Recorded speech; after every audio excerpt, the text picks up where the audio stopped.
Howdy folks, Elcorex here, and welcome to Thoughts from the Inner Sphere, and today we have the 80-ton Goliath. Yes, I just wonder where's David at? Don't know. Alright, what we have here is a four-legged mech. 80 tons. It's a 460 mover, no jump jets. 232 points of armor, just I think shy of a maxed out, which is pretty good. Carries a PPC in the right torso, and LRM, two LRM-10s in the right and left torso with 2 tons of ammo stored away in the center, and has 2 machine guns in the right and left torso with a ton of ammo. It's like a ton of ammo. Wow. That's like forever in game terms when it comes to machine guns. It's 100 turns of shooting. Alright, just let that sink in. Why would you carry that much? Alright, excuse me. Now, the Goliath. A very interesting mech. It doesn't see its way into the game very often, or I have one in my collection. Along with the Scorpion, they don't find their way into often because, well, as you notice, it's an 80-ton assault mech and it carries very little weapons. Basically, it has 3. The most it can really do at range is 20 points of damage. Now, I guess if you're a light mech or a medium mech and 20 points of damage, yeah, if you get hit by that much, you're going to feel it. But when it comes to using it as an assault, yeah, not much at all. I'd rather go to war with a Victor or a Zeus at 80 tons. Actually, I'd rather have the Zeus. But let's just go over a few things with this mech. Pros and cons. Pros. It's stable. It's got 4 legs. What's not to like? You can shoot this thing. It has a -2 when it comes to piloting checks because it's stable. You know, the only time it's going to have problems is when you start getting into the internal structure and you start hitting leg actuators and stuff like that, you know. And until that happens, you know, this mech, you could shoot at it and do 20 points of damage, make it take a pilot check, and it's got a -2 to do in that. And if you have a good, decent pilot in that thing, you know, it's not going over. It's going to be standing all day. And to be honest with you, when I see a Goliath on the table, which isn't very often to begin with, I'm not worried about it too much. It has a tendency to get ignored. It's like something that's 80 tons, but it has the firepower of Griffin. You know, let that sink in a little bit. You know, it's kind of like almost in the same category when it comes to firepower. So this thing can sit back and be a fire support mech. You know, hide in a tree line someplace and just rain death. And be, you know, one advantage is it tends to get overlooked. You know, they's like, oh yeah, it doesn't have very much for firepower, and they just kind of like, whatever.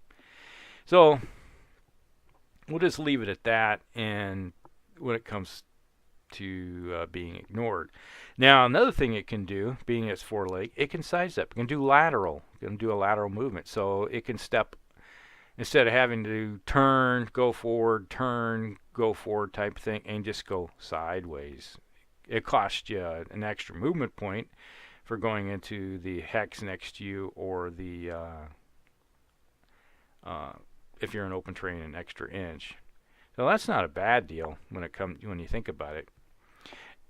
And so say you're hiding behind a building and you want to step out, you just go laterally over, and there you go. You can shoot at something, and using that PPC, if it's a if you're behind a level 2 building, so you're not able to fire over it.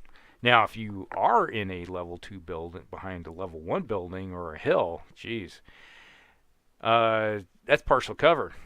The only way to really hurt this mech is blowing out its torsos or center torso, and so you're just looking at something that's going to do, hey, hi, have a nice day. And it's like you can't shoot its legs off if it's hiding behind some type of cover. And that's one thing you got to do with this thing, is get it behind a hill or behind a hill in some woods. Jeez, let that sink in.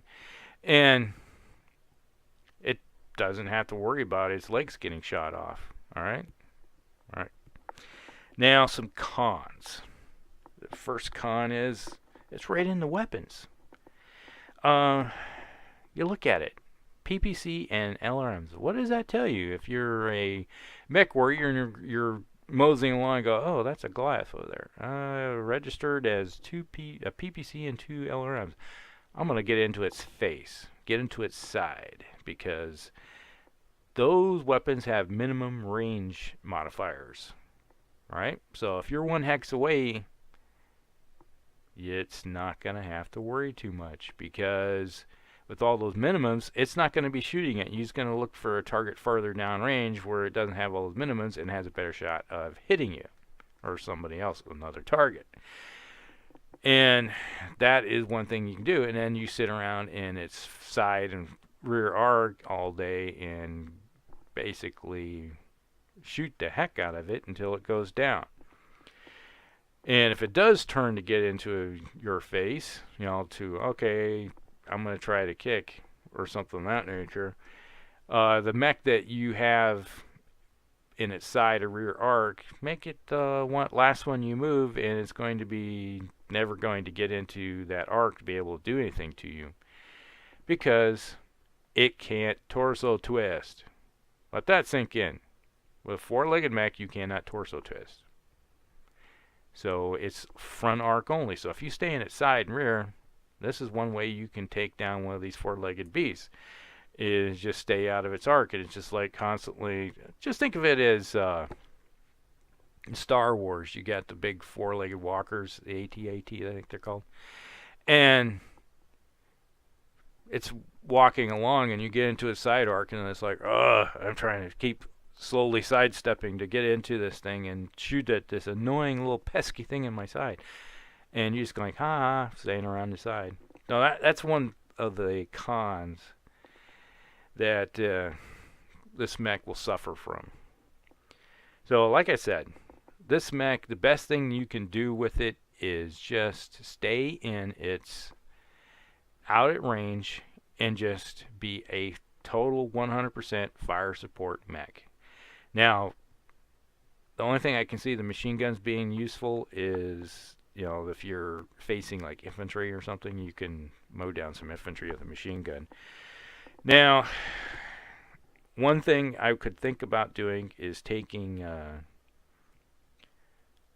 those machine guns, drop them off, and either put on 4 small lasers, like 2 in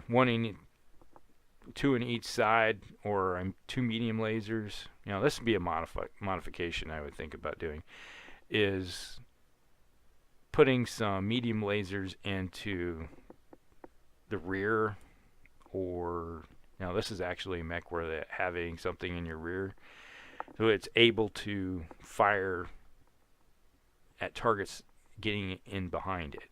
That would be one thing I would think about doing with this thing. So other than that, that's pretty much the pros and cons I can think about. It's not a mech that's going to find its way into my list very often. I like it. I break it out every once in a while for nostalgia. And yeah, heck, if you're playing a campaign and this is your mech warrior and this is the only mech that he has that has been handed down to him from his, father or grandfather, hey, you're going to war with it. That's just plain and simple. It's like a mech that you're piloting is better than no mech at all. All right? Let that sink in. All right, this is Hellcrex, and you guys have a great day.